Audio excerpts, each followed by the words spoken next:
Thank you, Paul. Thank you, everyone. Good morning. Good morning. Good to see sparkles in everybody's faces after a day of heavy processing. Well done, everybody. So we're going to touch up on some aspects that we did in the first video. Remember we were talking about keys being left for us of people that actually figured out what's going on, who am I and why am I here. And then we're touching on fear within a multidimensional model of our experience here on Earth. So this guy, William Henry, is making videos on Gaia about ascension art.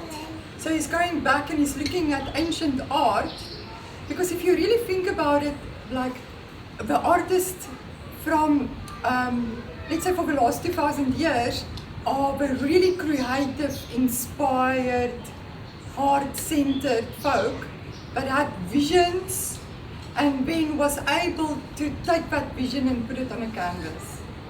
And they had this connection with something that the normal human didn't have. And that art became then an expression of their connectedness with something, some unseen force. And they were valued. Sure, they had benefactors. Sometimes these benefactors were coming from the churches and stuff, but no one else.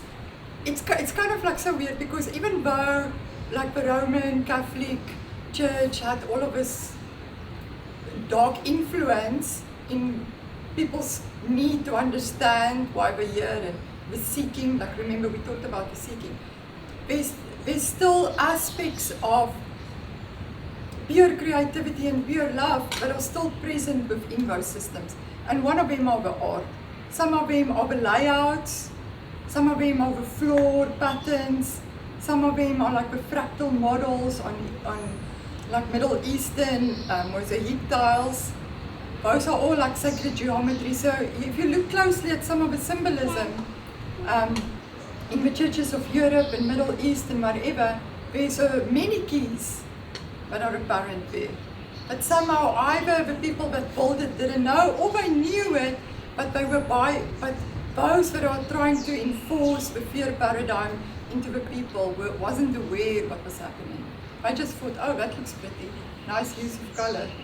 But in the meantime, there's this deeper layer. So if you think even of the Eastern art of the Buddhism, typically you have like the ascended Siddhartha with like this halo, and then it's got the rainbow colors coming out from the halo.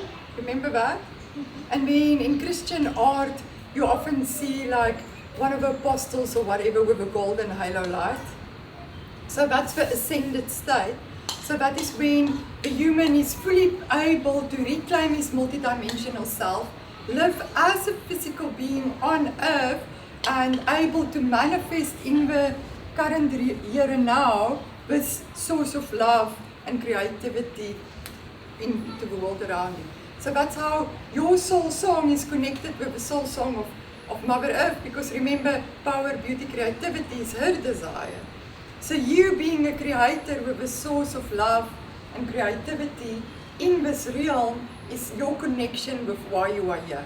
This is the agreement you made, to be a creator, right? But a creator of this unseen force. So, he calls it the rainbow light body. The rainbow light body is a fully coherent state of your toric field. So you are like a battery. Puts out the source field with a plus and a negative. We call this the high star and the earth star in biofield tuning. And then the toroidal field forms through that. And then you have the physical, the mental, the emotional, and the etheric fields of the bodies, right? That makes up who you are.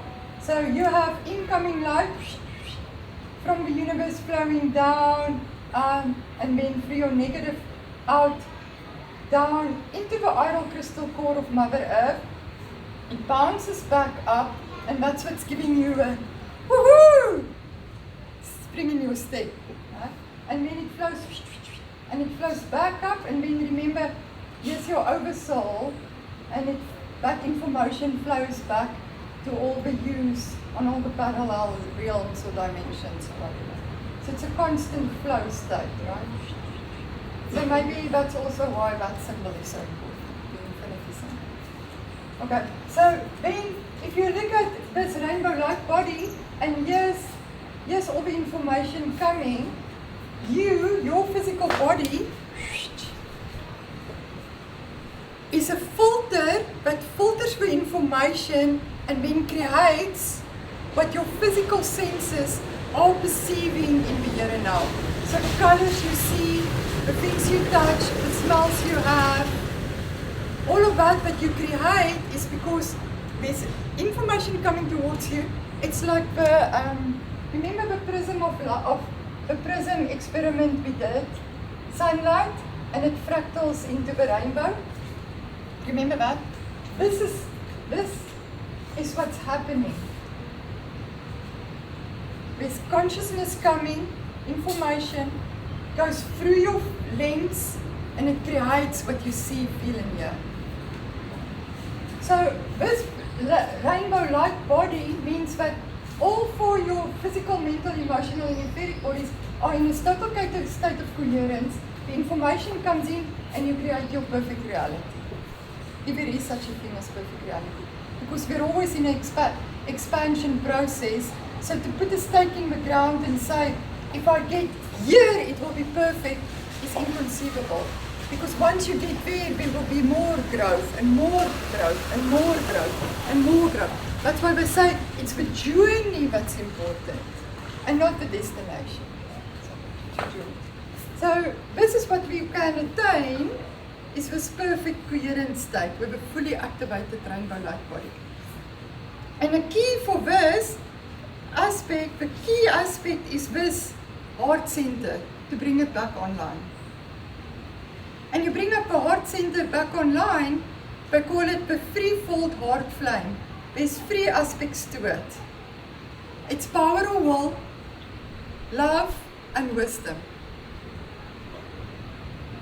So some might say, I saw now when I forgot about wisdom. Divine wisdom, divine love, and divine power. Right?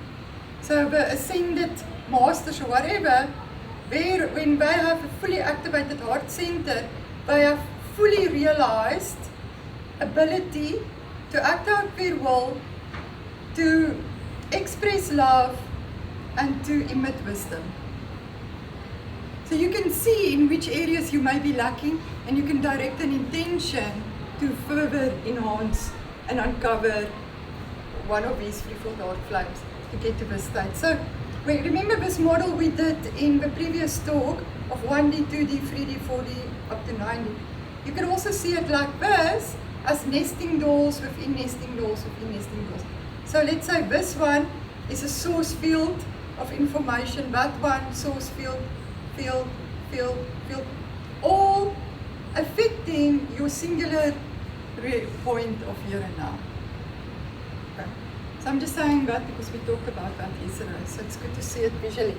Okay, so now here you are.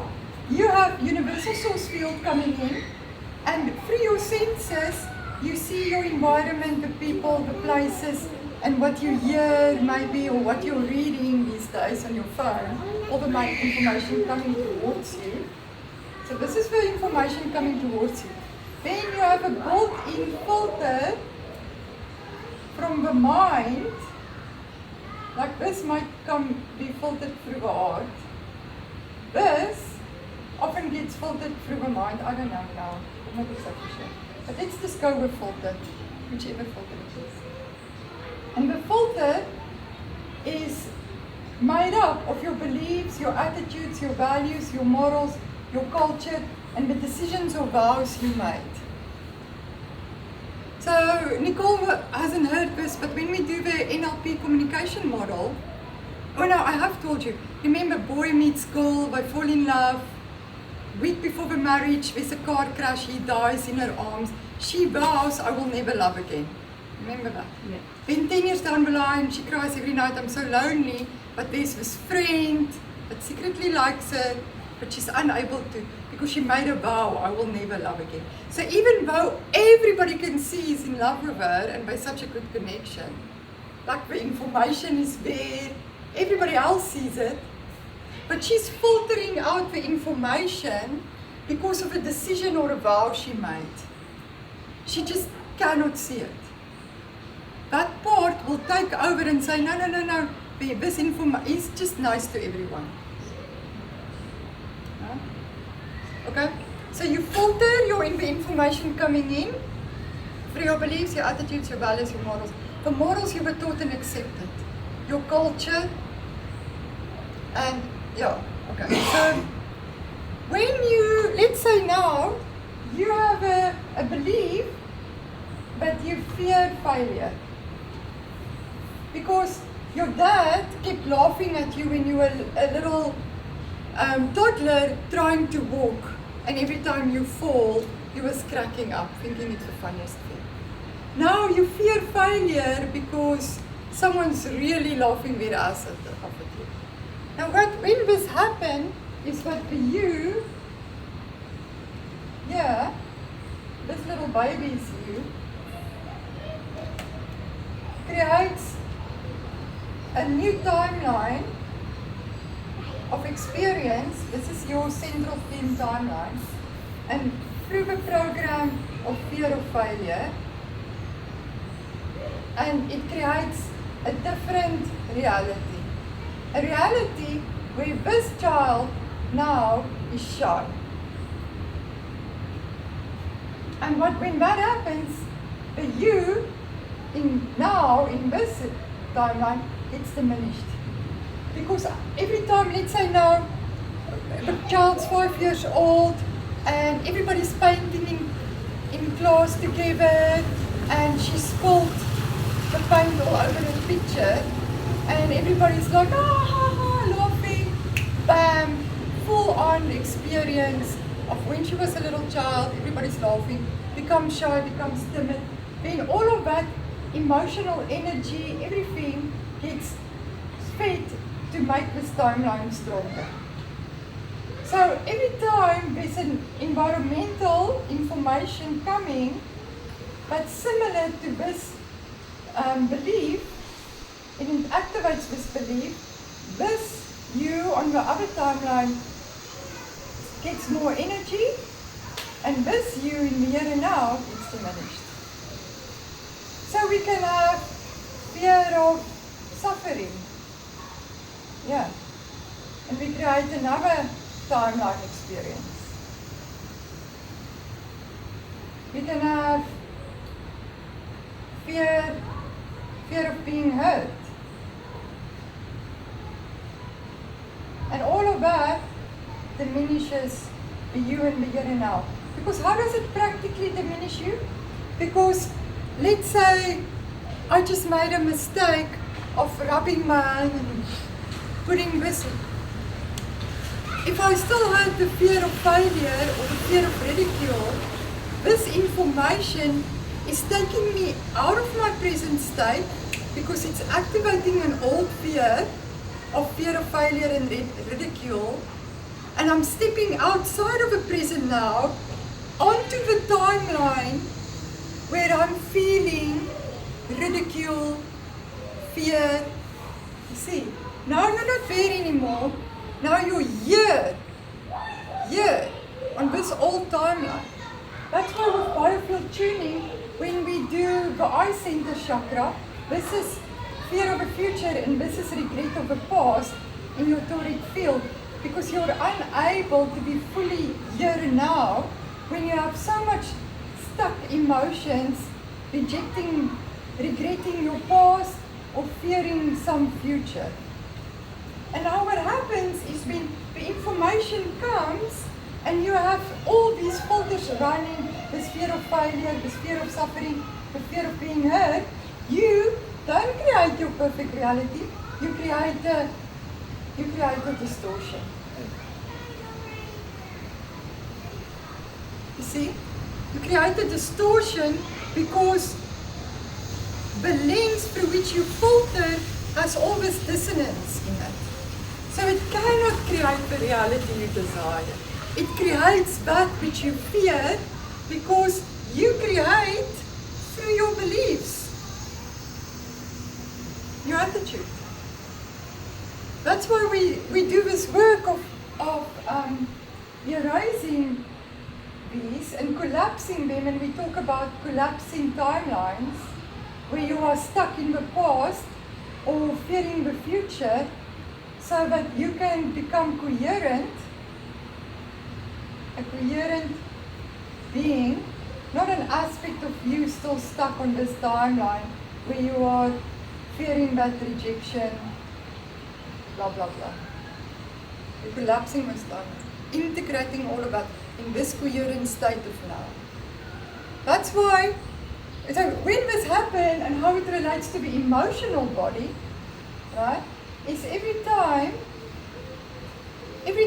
you are in a state of rejection and you're feeling shy,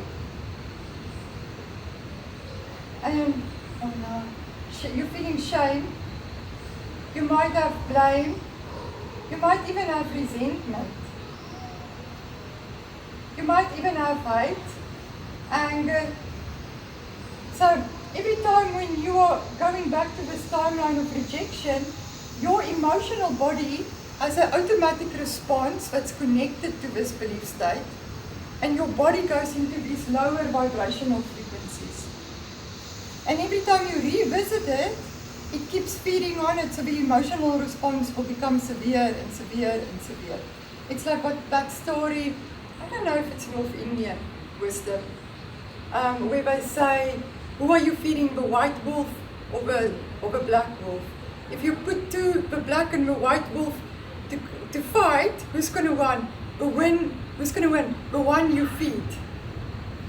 So if you keep feeding this is going to create your distorted reality. And these low vibrational states of your emotional experiences eventually creates a build-up, such a strong vibration that it impacts your physical body, and then what happens? Disease.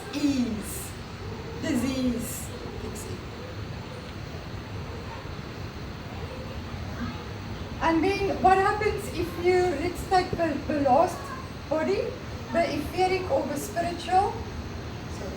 I couldn't decide which one I want to use. And I don't know about you blokes from America. I don't know if you spell etheric like this. You do? Mm-hmm. Because there's another spelling, isn't it, Bruce? There's another spelling. No, from ether. Ether. You spell ether like that. Yeah. So the etheric body or the spiritual body, when there is no influx from the multidimensional realm, the 80, 70, 60, blah, blah, blah, blah, and you have a disconnect with your spiritual self, that flow can't come in. So the four bodies get diminished. There's no spiritual body, the emotional body gets impacted, the emotions aren't feeding the mental body, and then when the mental body gets depleted, the physical body collapses. So, to wrap it up, is how do I know if this is relevant for me? Understand how you respond to the information coming. And ask yourself, am I responding from wisdom, love, and my desire for what I want, my real true intention? Or am I responding from fear? And if you're responding from fear, ask yourself, what is this fear? Is it fear of failure? Is it fear of this? Is it fear of that? Is it fear of that? Once you know which fear it is, you can, the easiest way, there's many ways, you can override it by just embodying a non-fear state, right? And that's what Joe Dispenza, I think, is teaching. It's natural. You have to reprogram the neurological pathways of a subconscious mind, so it doesn't send that automatic response program. Or an easier thing is to ask that part of yourself that is fearful, you ask that part of yourself, where does this fear stems from? and listen, it will talk to you. It will come up with an experience. Maybe when your brother did something to you when you were 10 years old. Then ask, are you sure that this is the root cause of this fear? And listen, they might say, no, it's actually before that. When someone, your uncle, did that to you when you were 2, you might not remember it, but that was where it actually formed. And then when you have a root cause, you can say, you can send acceptance and love and forgiveness for yourself. Because if you don't forgive yourself, you perpetuate this idea that everything is your fault, and not everything is your fault. Often, we took on these belief patterns from the people around us when we were in our formative years. So forgiveness for the self is super important. Or, do Ho'oponopono, or if you do meditation, you can ask yourself, where do I feel a heaviness in or around my body? And maybe when it's fear of suffering, it will be around your root chakra area, in or around your body. Then you ask, where did I imprint this from? My mom, my dad, or someone else? You keep your conscious mind clear, and you wait for your unconscious mind or for that part to send you the information. It might say mother.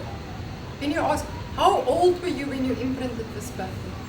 If you hear 1.5, you know that's the root cause. Then you go into your meditative state, you bring in multidimensional frequencies through your crown chakra, let it flow into your core, into that area. You bring up the pure, crystalline, beautiful, loving, nurturing, caring, healing energy up through the earth, through your grounding star, up your feet, into that area. You use the figure of 8 to let it flow through that area and mix until you feel a complete release. And then you've released it all by yourself. Or you come from timeline therapy and biofield tuning. We do it in a session. Anybody wants to mention a reflection or a question?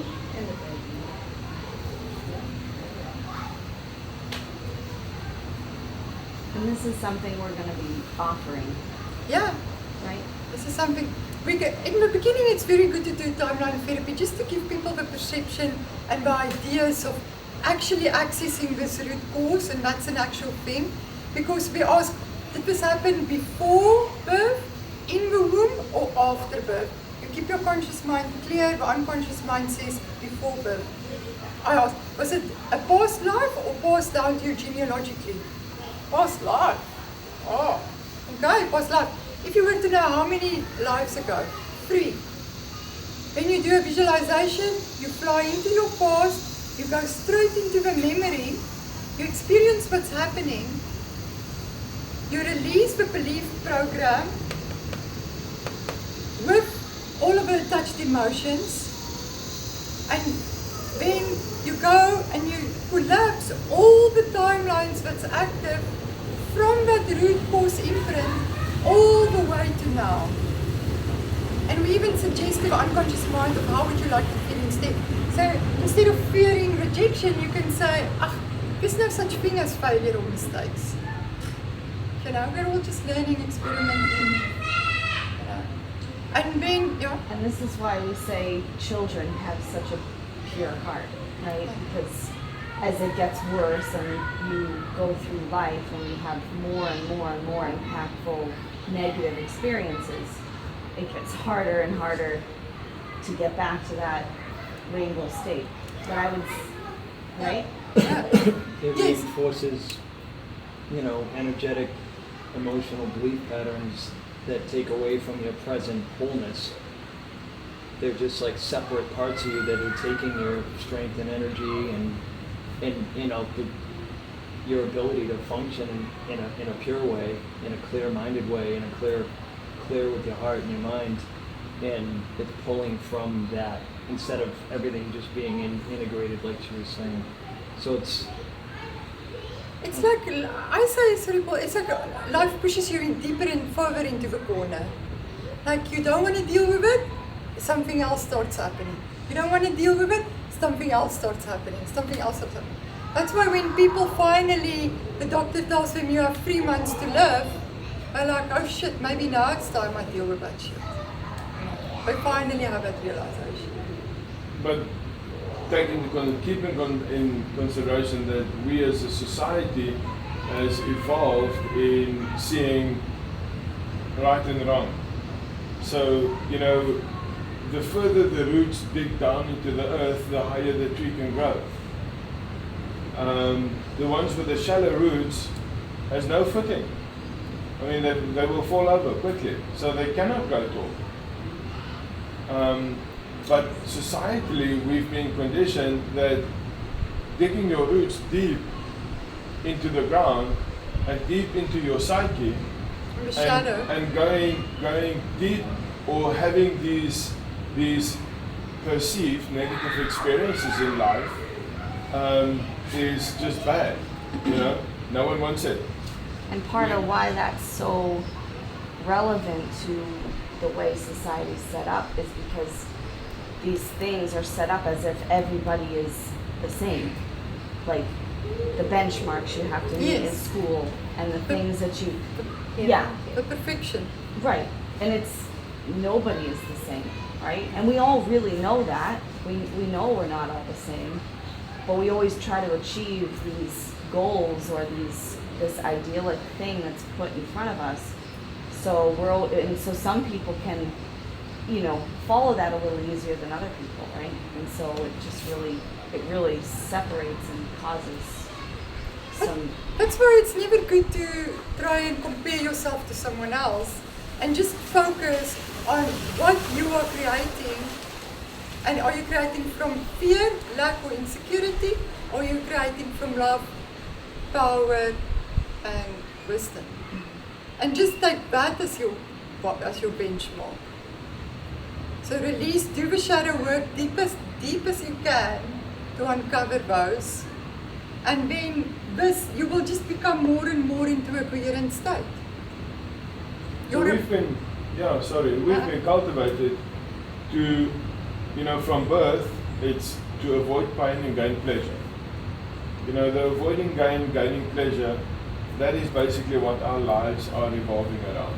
Is whatever we do because we want to avoid pain and gain pleasure. If you get to the state of seeing pain and pleasure, or positive and negative, or there's right and wrong, if you see those experiences as the same thing, in terms of reacting to it, because that law of every action has an opposite and equal reaction. So your reaction to whatever you're feeling is causing basically the next step. So if our reaction towards pain, pleasure, positivity, negativity, whatever experiences, good or bad, is the same, then stuff like that becomes enlightenment, becomes your next path. Does it make sense? Mm-hmm. Yeah. And it's all the process of alchemy. You're taking that which is unknown, you're taking your awareness, you're shining your light of awareness. Like you don't know where this fear of failure comes from, or the fear of rejection, or the fear of being hurt. So it is in the shadow, it's unknown. When you shine your light of awareness onto that, you can dig deep, like Glenn says, into the subconscious mind, or what we call the underworld, uncover where the root of that is, and there's always a gift within it. Uncover that and bring it to the surface, and then you collapse, you become more fully integrated, and you have that next level of experience complete, your up level. It's so funny that we, as in this three-dimensional world, we value most the things that comes out of the depths of the earth. but we completely deny going into our own depths and looking for those inner jewels. That is a no-no. Religiously speaking, it's a no-no. You're playing with the stuff of the devil if you start digging into your own darkness and your own depths for your own jewels. But we do it, diamonds and gold and, on the physical plane, which is all but reflections of the spiritual worlds. We do that daily, and those are the things that we put most value on. Above, we even put value on those jewels above human life, above the life of all sentient beings. We would destroy people, animals, environments for a rock that essentially, it's just a shiny piece of stone. Energetically, yes, there's a high frequency energetic imprint on it. It takes 1.2 billion years to form. Yeah, but how many billions of years did it take for the consciousness to develop to this point? Yeah, it's completely undervalued. We are trying to suppress it. We put it out as the garbage. That's the stuff for the devil. Let's just float around on the surface and hang around in the paradigm of good and evil, and and kind of stick around. Avoid pain and avoid. Just try and avoid pain and gain pleasure. I mean, that's basically all that humanity has become. Are basically just these zombies avoiding pain and gaining pleasure. And where they are. And that's where the fear takes hold. So Yes. It's formed through fear. Because avoiding pain, then from birth, you kind of go through these experiences. You hit your toe, something falls in your hand, you cut your finger, you burn on the stove, whatever happens, and everything becomes cellular and memory imprints. So you start building on your story.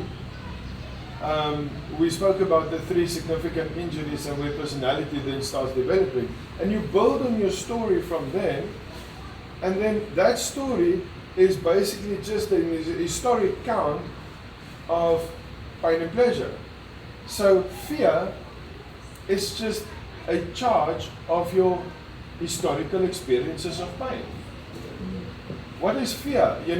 If I'm looking at my mom, where her fear of, and I think most older people, people in their 70s and 80s and 90s, have this immense fear of falling, because there's almost a century of pain related to falling, and obviously the bones are now fragile and everything, but the fear becomes so immense of falling because now you're going to break something and it will never heal.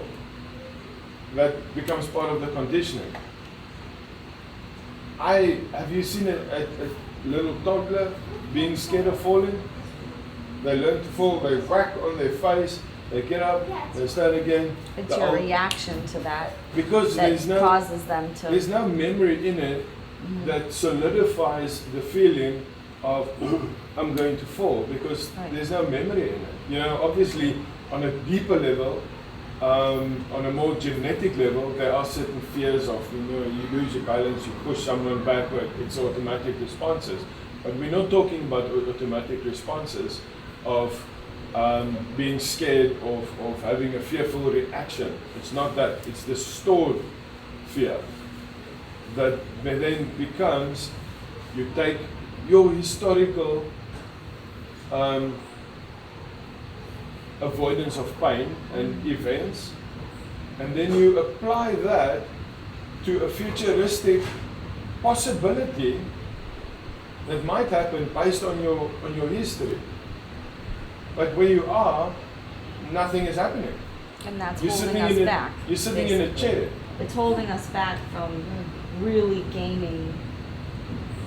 Because then you're not Being able to be- centered. Yeah. You're not accessing from the universal field how to respond in this moment. You're stepping onto an old timeline and you're responding out of that old response. you're not here in the present moment now where you are fully coherent to be able to act through love, to act through wisdom, to follow your higher guidance. And it's a choice. That I think that is all the learnings and all the thing that all of this is based on. It is a choice. You can sit here where we are now, either in a state of looking at the trees and the birds and the natural environment and the beautiful warm climate and everything that Central America has to offer. Or you can sit here thinking, when is someone going to run out of the bush with a machete and start chopping up people? There are people that has the fear that wouldn't come here because of historical events that took place in South and Central America where such thing happens. In Africa and India, it happened all over. But I think there's been some atrocities in Central America and people are stuck with that thing that, we had a friend in South Africa, her comment was when she heard we're going to Panama, you can Drug cartels. you can join a drug cartel and start running, be a mule or whatever, and make loads of money being a mule. I'm thinking, if that is the only viewpoint that an individual can have on this unbelievably beautiful and diverse country, then it's a really sad reality for them to perceive that, because looking at Panama, that was the last thing I thought about, is the drug cartels or the whatever, because it is so far removed from my reality that it basically doesn't exist.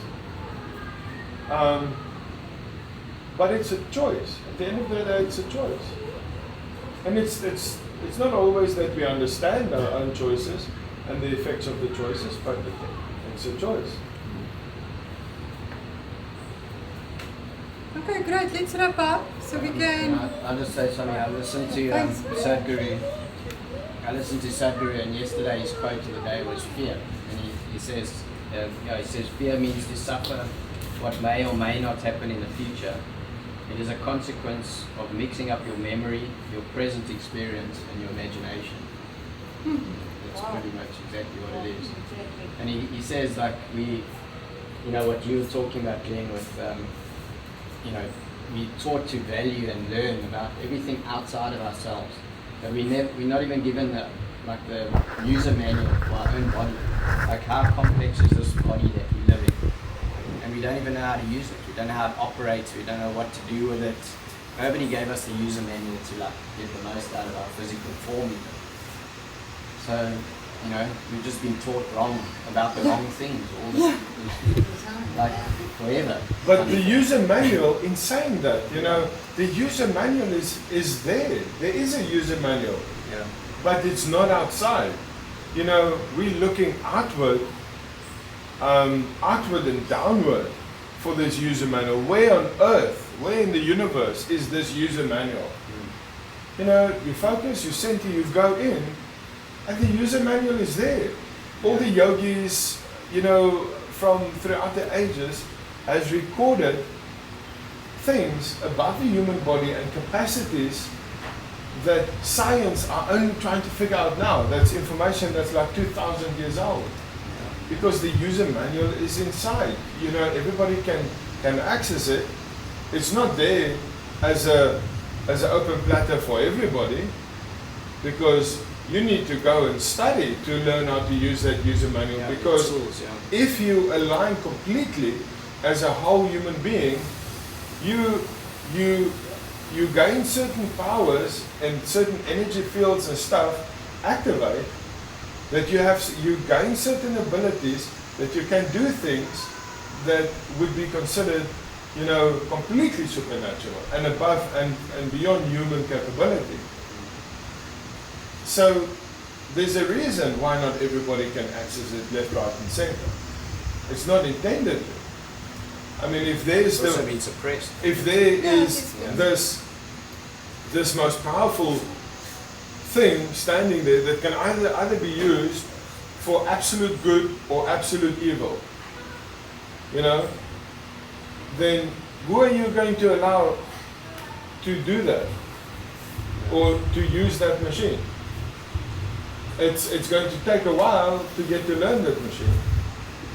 But most likely, you know, the universe, we live in a universe of co-creation and co-living. And, you know, that is interdependent on each other. You know, every single thing on this planet is interdependent on something else. We don't live in an individualistic universe. So it tells me that universally, the universal laws will state that in order for a machine like that, you know, let's just use the example, in order for a machine like that to be used, you've got to understand the basic principles of co-living and co-creation and the co-understanding and connectedness. From an individualistic point, you're just going into pure destruction. Evil is not a religious thing, it is just pure destruction. Right?